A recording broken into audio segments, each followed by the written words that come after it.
दिल्ली के पर्यावरण मंत्री गोपाल राय का कहना है कि दिल्ली का प्रदूषण मात्र 31% है, बाकी का पोल्यूशन बाहर से है।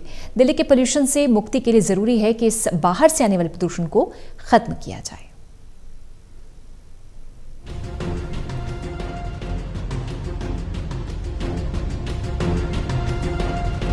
दिल्ली में बढ़ रहे प्रदूषण ने दिल्ली वासियों के लिए मुश्किलें खड़ी कर दी हैं। दिल्ली में बढ़े इस प्रदूषण को लेकर जमकर सियासत भी हो रही है। कोर्ट में भी प्रदूषण पर सुनवाई हो रही है कि आखिर प्रदूषण कहां से इतना हो गया। सीएससी ने एक ये रिपोर्ट जारी की है। अगर आप इसको देखेंगे तो इसमें 2 कॉलम आपको दिख रहे हैं। ये केंद्र सरकार का जो इंस्टीट्यूट है उससे सफर से उन्होंने डेटा लेकर के 24 अक्टूबर से 8 नवंबर के बीच 15 दिन का इन्होंने एनालिसिस किया है। ये रिपोर्ट कहती है, अगर आप देखें, कैमरे को अगर फोकस करें तो पहले कॉलम में आपको 3 दिख रहा है। एक नीली पट्टी है, एक ब्लैक पट्टी है और एक रेड पट्टी है। ये रेड पट्टी दिल्ली वालों की है। इस पूरे प्रदूषण में 31% जो है ये दिल्ली वालों का पोल्यूशन है, जो दिल्ली के अंदर से पैदा होता है। और ब्लैक पट्टी और ब्लू मिलाएं तो 70% लगभग पोल्यूशन बाहर से आ रहा है। दिल्ली के पर्यावरण मंत्री गोपाल राय ने बताया कि दिल्ली में पोल्यूशन को लेकर अलग अलग कारण हैं। इसको लेकर भी चर्चा है। Centre for science and environment CSE ने केंद्र सरकार के इंडियन इंस्टीट्यूट ऑफ ट्रॉपिकल से डाटा लेकर 24 अक्टूबर से 8 नवंबर तक एनालिसिस किया है। IITM के ही डाटा को सफर जारी करता है।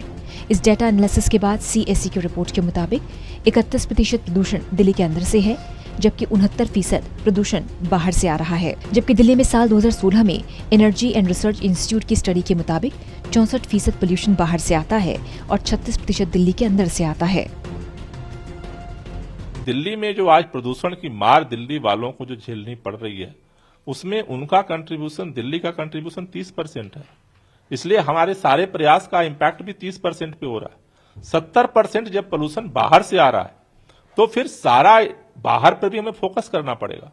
और इसीलिए मैं लगातार केंद्रीय पर्यावरण मंत्री जी से निवेदन कर रहा हूं कि डाटा लेकर के एक साइंटिफिक तरीके से सभी जो राज्य हैं, ज्वाइंट उत्तर प्रदेश है, हरियाणा है, पंजाब है, दिल्ली है, राजस्थान है, इन सबकी एक ज्वाइंट मीटिंग बुलाई जाए, एक ज्वाइंट एक्शन प्लान बनाया जाए और ये जमीन पर इंप्लीमेंट हो। इसके लिए एक मॉनिटरिंग कमेटी भी बने और साथ साथ जिस राज्य की जो जिम्मेदारी फिक्स की जाती है, अगर नहीं करता है तो उसके खिलाफ एक्शन भी किया जाए। क्योंकि दिल्ली सब कुछ भी कर लेगा तो 30% को इंपैक्ट कर सकता है। 70% बाहर का जो पोल्यूशन है उसके लिए एक ज्वाइंट एक्शन प्लान बनाना पड़ेगा, तभी इसका समाधान निकल सकता है। दिल्ली को लेकर लगातार सवाल खड़े हो रहे थे कि दिल्ली ने जहर घोला है, जबकि दिल्ली में मात्र 31% ही प्रदूषण है। हम कितनी भी कोशिश कर लें, केंद्र और एक निगरानी दल द्वारा संयुक्त कार्य योजना के बिना 70% बाहरी प्रदूषण से छुटकारा पाना संभव नहीं।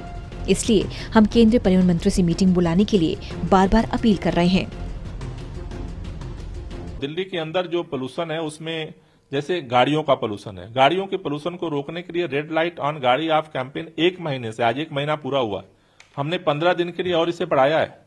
दिल्ली के अंदर जो वर्क फ्रॉम होम हमने दिल्ली के अंदर किया है, जिससे कि सभी सरकारी दफ्तरों में, जिससे कि प्राइवेट को भी हमने एडवाइजरी जारी किया है कि जिससे कि गाड़ियां कम सड़क पर निकलें, इससे व्हीकल पोल्यूशन को कम किया जा सके।